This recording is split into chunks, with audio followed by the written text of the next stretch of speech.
आप देख रहे हैं एनवायरमेंट टुडे न्यूज।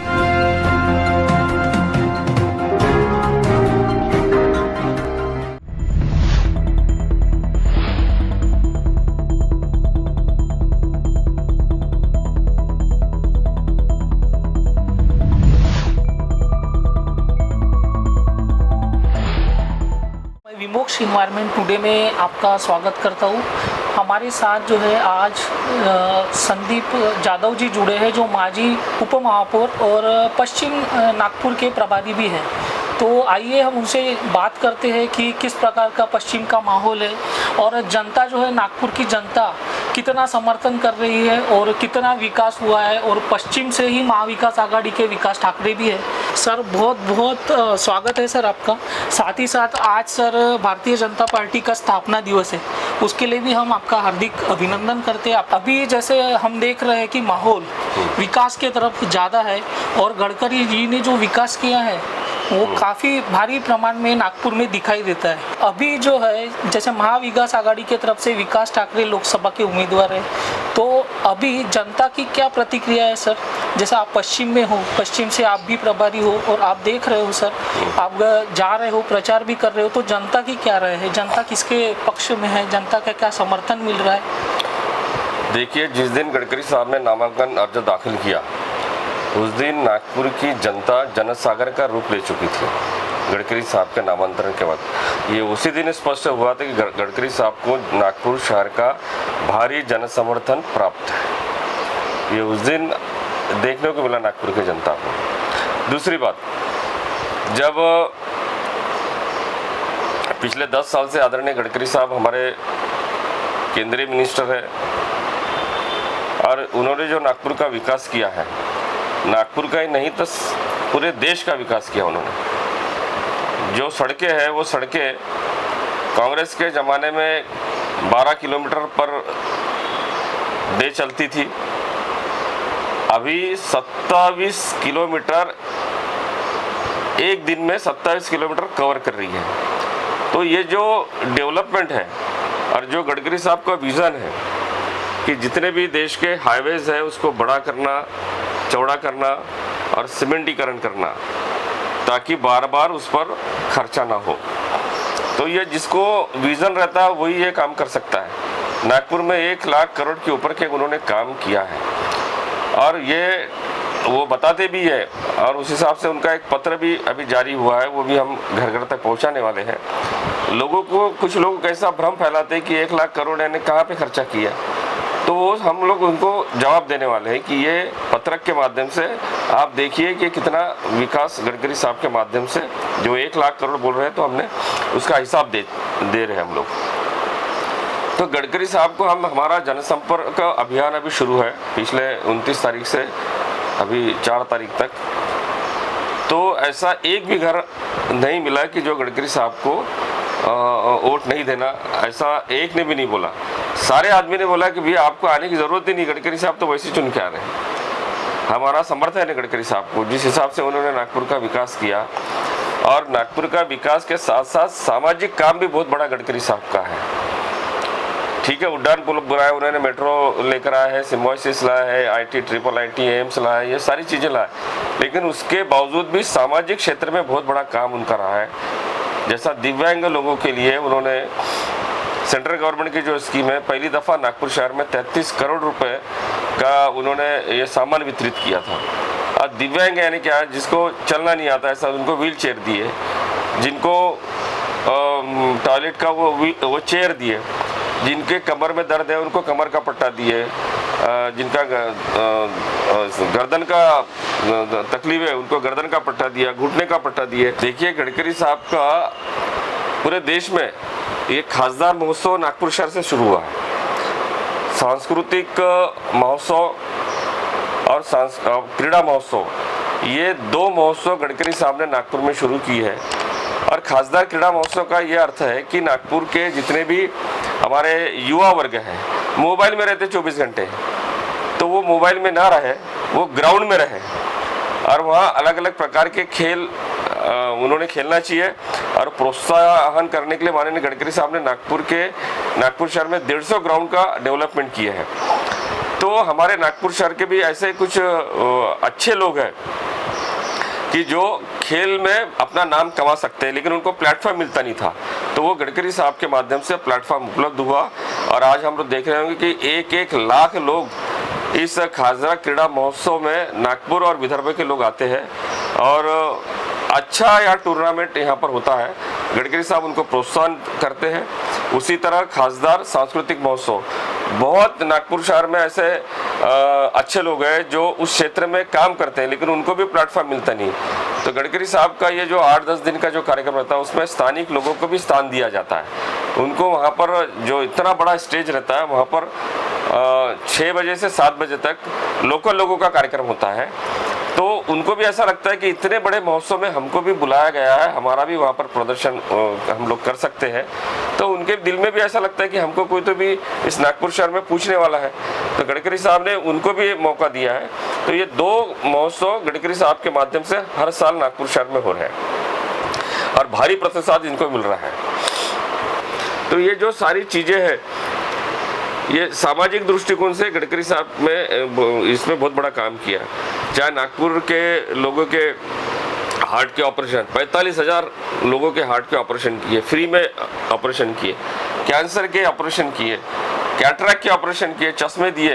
तो एक सामाजिक काम है। जिनको सुनने में नहीं आता ऐसे लोगों को उनको कान की मशीन दिए, जिनको चलना नहीं आता, जिनके पैर कटे हुए उनको वो पैर बना कर दिए, हाथ बना कर दिए। तो ये बहुत बड़ा सामाजिक काम है।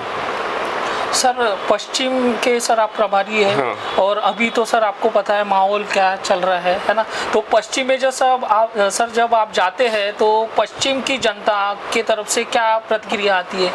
पश्चिम में मैं पश्चिम का प्रभारी हूँ और मैं भी ज़मीन पे घूमता हूँ, मैं भी लोगों से संपर्क कर रहा हूँ।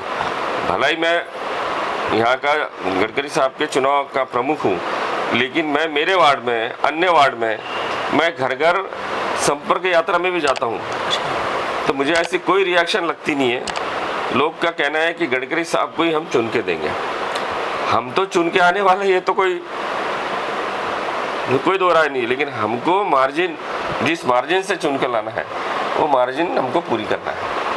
तो इस बार सर मार्जिन आपने जो बताया 5+। हाँ, हमको 50, हमारे पश्चिम नागपुर में पिछली दफा हम 27,000 वोटों के लीड से जीते थे। हमको अभी 50,000 का टारगेट है। तो हमारे सब कार्यकर्ते, छोटे से बड़े कार्यकर्ते, ये घर घर जाके गडकरी साहब को समर्थन मांगने के लिए लोगों से अपील कर रहे हैं।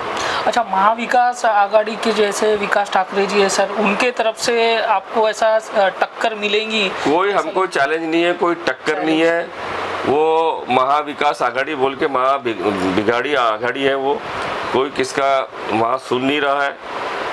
और कौन सी पार्टी का समर्थन है बताइए मुझे, कौन सी पार्टी का समर्थन है? एनसीपी का है सर। एनसीपी का यहाँ पर क्या है? आपका भी अभी समर्थन है और साथ में वंचित। हाँ, तो ठीक है ना, हमको जो भी चैलेंज है उसको हम स्वीकार करते ना। हमारा कार्यकर्ता ये मेहनत करके जो टारगेट पूरा करना है उसके पीछे लगा हुआ है और वो महाविकास आघाड़ी बोलते हैं, वो कोई हमको फर्क नहीं पड़ेगा उससे। अच्छा, पहले जो थे सर कांग्रेस के भी जो नेता थे वो अलग अलग डिवाइड थे। हाँ। लेकिन अभी लोकसभा इलेक्शन में हम देख रहे हैं बाकी जो डिवाइड नेता थे वो भी सारे एक हो गए और एक होकर हम टक्कर देंगे, ऐसा उनका भी मानना है। ऐसा है कि वो सिर्फ वो जो बोलते हैं ना कि उसको बलि का बकरा बना दिए। कोई तैयार नहीं कांग्रेस में चुनाव लड़ने के लिए। कौन तैयार था मुझे बताइए? कोई भी ऐसा कांग्रेस का नेता तैयार नहीं था चुनाव लड़ने के लिए। नागपुर से तब वो विकास भाव को बना दिया उम्मीदवार। अब उसके पीछे कांग्रेस वाले कितने ताकत से खड़े हैं वो आने वाला समय बताएंगे। हाँ, मन से है, दिल से है। अच्छा सर, अभी जैसे 2 बार देखे हमने भारी बहुमत से गडकरी साहब जीत के हैं, तो इस बार सपोज जैसे तीसरे बार, अभी उनका 3rd टर्म रहेगा, तीसरे बार अगर वो निकलते हैं तो पीएम के लिए सर रहेगा क्या दावेदारी उनका? हमारी तो इच्छा रहेंगी। हाँ, नागपुर की आपकी भी इच्छा होंगी। ये नागपुर की हर एक आन बान शान है वो तो हमको भी ऐसा लगता है कि वो बनना चाहिए, लेकिन आखिर अंतिम निर्णय तो ये पार्टी हाईकमांड करे थे। क्योंकि नागपुर का जैसा हम घूमते हैं, पब्लिक से मिलते हैं, तो नागपुर का लोगों की बहुत इच्छा है कि पीएम के लिए गडकरी साहब इस बार थर्ड टर्म में एटलीस्ट रहना चाहिए। हर इंसान को लगता है कि प्रधानमंत्री बने, लेकिन अंतिम जो फैसला है वो तो हमारे पार्टी के हाईकमांड लोग बैठ के करते हैं। अच्छा, एक और सर, विक्की कुकरेजा सर थे, हमने उनकी बाइट ली थी, तो उन्होंने ऐसा अपने वीडियो में कहा था कि नागपुर में सर आपको ऐसा लगता है कि कोई टक्कर मिलेगी महाविकास आघाड़ी के? देखिए, चुनाव के हिसाब से लड़ना पड़ता है और चुनाव जमीन पर लड़ना पड़ता है। हम कोई ओवर कॉन्फिडेंस में जाकर काम नहीं करते, हम कॉन्फिडेंस के साथ, हमारे आत्मविश्वास के साथ में काम करते हैं। गडकरी साहब ने जो 10 साल काम किया है, मोदी जी की जो जनहित की सामान्य व्यक्ति के लिए जो योजनाएं, उन योजनाओं को लेकर हम घर घर जाएंगे। हर कार्यकर्ता हमारा जमीन पर रहकर, वो बगैर ओवर कॉन्फिडेंस में जाकर जमीन पर रहकर काम करेगा। ये जो है अभी यानी इलेक्शन तो बिल्कुल वन साइड रहेगा, हम जीतेंगे, मगर फिर भी महाविकास आघाड़ी को हल्के में नहीं लेना चाहिए और ज़मीनी स्तर पर अपनी जो कार्यकर्ता है उन्होंने काम करना चाहिए। ऐसा सोचना नहीं चाहिए कि इलेक्शन वन साइड होगा। ऐसा उनका भी एक स्टेटमेंट उनके लिए, विकास ठाकरे जी के लिए आया है। तो इस पे इसका नहीं, हमारे कार्यकर्ता तो जो बूथ लेवल का कार्यकर्ता है, बूथ लेवल कार्यकर्ता हमारा रोज सुबह घूम रहा है, पत्रक बांट रहा है, लोगों से संपर्क कर रहा है। तो हमारा जो सिस्टम है वो सिस्टम से हम कोई घर में नहीं बैठे। हमारा छोटा से छोटा कार्यकर्ता ये काम में लगा हुआ है। हमारी वो 18 तारीख तक हमारे जो कार्यक्रम है वो सारे लगे हुए हैं। छोटी छोटी बैठक लेना है, मेड़ावे लेना है, अलग अलग लोगों से संपर्क करना है। तो ये हमारा कार्यक्रम ये चल रहा है। मतलब सर जमीनी स्तर पे अपना प्रचार और अपनी पकड़ काफ़ी अच्छी चल रही है और प्रचार भी काफ़ी अच्छा चल रहा है। हाँ। तो महाविकास आघाड़ी की तरफ से सर किसी प्रकार की कोई टक्कर मिलेगी ऐसा लग नहीं रहा? देखो, हम चुनाव रहता ही है। हाँ, चुनाव हल्के में भी लिया जा सकता है। हाँ, इसलिए हमारा जो कार्यकर्ता है वो मुकाबला करने को तैयार है। हमारा जमीनी कार्यकर्ता बहुत मेहनत करता है। हमारा कोई भी छोटे से बड़ा कार्यकर्ता अभी घर में नहीं होगा, सब अभी बाहर निकल के पत्रक बांट रहे होंगे। आज हमारा स्थापना दिवस है और हमने टारगेट दिया है कि भैया हमारा जो बूथ का कार्यकर्ता है, जो जिसके पास वोटर लिस्ट है, उसका जो पन्ना है, एक जैसा एक मतदार यादी है, तो हमने पन्ना प्रमुख बनाया उसको। एक कार्यकर्ता को पन्ना दे दिया है कि वो उसमें जो भी 60 नाम रहते हैं उससे संपर्क करे वो, और वो सुनिश्चित करे कि ये वो व्यक्ति यहाँ रहता नहीं रहता, बाहर चले गया है या मृत्यु हुआ है, ये बीजेपी को वोट देने वाला है नहीं है। हमारा सर वो डिमार्केशन हमने वो यादी में हमारा कार्यकर्ता करता है। तो सर्वे सर हमारा बहुत ही सूक्ष्म ऐसा प्लानिंग कार्यकर्ताओं के माध्यम से हम लोग का, यानी जमीनी लेवल पे लड़ाई सर बहुत मजबूत है और आपका संगठन भी बहुत मजबूत। संगठन हमारा मजबूत है, मजबूत हमारे कार्यकर्ता 24/7 कार्यकर्ता हैं। कहीं पर भी अगर एक आंदोलन करना है तो आधे घंटे में 1500 लोग खड़े हो जाते हैं।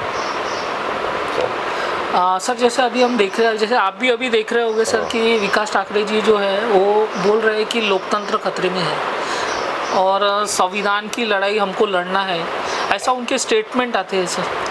कांग्रेस के पास अभी कोई किसी भी प्रकार का मुद्दा बचा नहीं है। वो समाज में जाके, विशेष करके शेड्यूल कास्ट समाज में जाके अपना संविधान खतरे में है, इसके सिवा उनके पास दूसरा कोई उपाय नहीं। अब संविधान खतरे में यानी क्या है? जिस कांग्रेस पार्टी ने 83 बार संविधान का कलम बदलाने का काम किया, अब मुझे बताओ 10 साल से भाजपा ने कहाँ संविधान बदला? ये लोगों में भ्रम फैलाने की कोशिश करते क्योंकि उनके पास मुद्दा नहीं है। कोई भी पार्टी संविधान को बदल नहीं सकती, ऐसा मजबूत संविधान डॉक्टर बाबा साहब आम्बेडकर ने बना के रखा है। अब 10 साल में बताइए मुझे क्या किया? संविधान बदलने का कोशिश किया, लेकिन गुमराह करने वाले कांग्रेस के लोग गुमराह कर रहे हैं, लेकिन उसमें हम उसका भी हम तो जवाब दे रहे हैं। सर लेकिन जैसे अभी गडकरी साहब बोलते कि जब तक के हम हैं तो संविधान के ऊपर कभी आँच नहीं आने देंगे, ऐसा नहीं आएंगे नहीं ना। उनका स्टेटमेंट बिल्कुल रोक-टोक रहता, रोक-टोक स्टेटमेंट के लिए वो जाने इतने बड़े नेता ने जब बोला है, प्रधानमंत्री ने ये बोला है, तो फिर उसमें पर फिर शंका लेने की भी क्या बात कुछ है? सांसद है सर आपके भी जो बोलते हैं कि हम 400 पार होंगे तो संविधान बदलने के लिए चुने। नहीं, ये गलत बात है। उनको- 400 पार संविधान बदलने के लिए थोड़ी ना है। अरे जिस हिसाब से मोदी साहब ने इस देश में काम किया, पूरे विदेश में नाम कमाया, कोरोना काल में जहां हम लोगों की मदद मांगते थे, अभी लोग हमारी मदद मांगना चालू किए। हमने कई रेमडेसिविर के इंजेक्शन, कई इंस्ट्रूमेंट भारत सरकार ने बाकी के कंट्री में दिया है। तो एक मोदी साहब ने अपना एक नाम काम के बदौलत कमाया। ये जो महासत्ता जो बनने जा रही है वो ऐसी बनने नहीं जा रही है। आज कई बड़े बड़े राष्ट्र हमको इज्जत दे रहे हैं। 10 साल के पहले आपकी स्थिति देखिए, फिर अभी 10 साल के बाद में हमारे देश की क्या स्थिति है। हमको इज्जत मिली है, हमारा नाम मोदी साहब ने पूरे वर्ल्ड में कमाया है। तो इसलिए ये 400 पार जो बोल रहे हैं तो ये काम के बदौलत बोल रहे हैं। कितनी योजना लाई गरीबों के लिए, 80 करोड़ लोगों को आज भी अनाज फ्री में दे रहे हैं। 80 करोड़ लोगों को, ये इतना आसान काम नहीं था।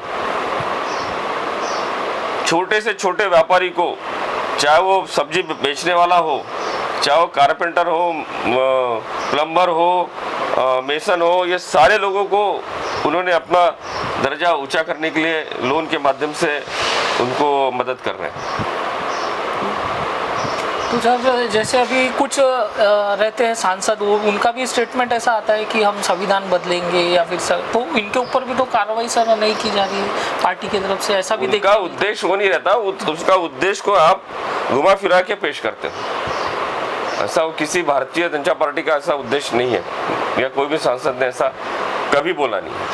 हेडगे जी का भी सर आया था ऐसे, उन्होंने कहा था कि ये हमारा जो उद्देश्य रहेगा, अगर हम बहुमत से आए या 400 से आए तो ऐसा। मैंने ऐसा मुझे बताइए स्टेटमेंट उनका कोई, तो या फिर विपक्ष भी ऐसे मुद्दे नहीं, उनका कोई ऐसा स्टेटमेंट नहीं आया। उनका स्टेटमेंट वही आया कि हम संविधान को हाथ नहीं लगाएंगे। अच्छा सर, अभी जनता को आप क्या संदेश देंगे? नहीं, जनता को यही संदेश दूंगा मैं कि एक जगह नितिन जी गडकरी है जिन्होंने काम के माध्यम से, विजन के माध्यम से नागपुर में नहीं तो संपूर्ण देश में काम किया, नाम कमाया, और दूसरी तरफ हमारे एक विपक्ष के कैंडिडेट है। तो ये दोनों में तुलना ही नहीं हो सकती है, ये दोनों में तुलना ही नहीं हो सकती है। जहाँ केंद्र में सरकार हमारी आने ही वाली है, महाराष्ट्र में है, तो ऐसे इसमें गडकरी साहब को 5 साल और मिलना चाहिए, और वो मिलेंगे ही। और गडकरी साहब का और उत्साह बढ़ेगा, गडकरी साहब और तेजी से इस नागपुर शहर का और ये देश का विकास करेंगे। जनता पूरी तरीके से गडकरी साहब के समर्थन में है, और जमीनी प्रचार भी उनका काफ़ी अच्छा चल रहा है, और जनता का भरपूर समर्थन मिल रहा है। तो इसी के साथ जुड़े रहिए, देखते रहिए environment today news. Cameraman Prajakt के साथ मैं विमोक्ष, नागपुर।